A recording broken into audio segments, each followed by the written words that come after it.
Okay, in this problem, we are going to figure out frequency. So we just have to define frequency.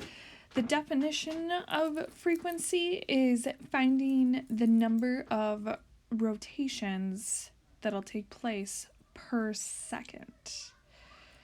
Okay, so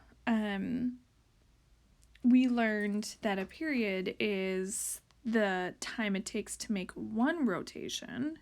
Okay, so period equals seconds per rotation, one rotation. Well, then frequency is just the opposite.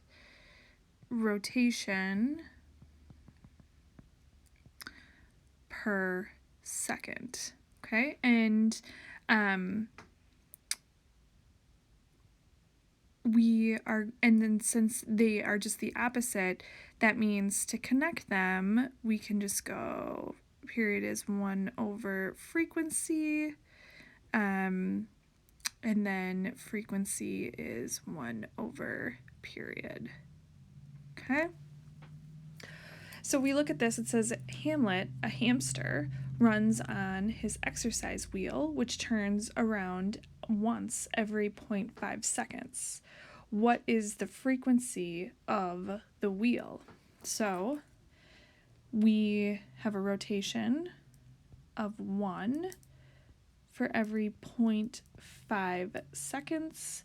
We plug that in and we end up with 2. Now the unit for frequency, the SI unit, is hertz. Hertz stands for, HC stands for the inverse of seconds. Okay? So just realizing that frequency is the opposite of period.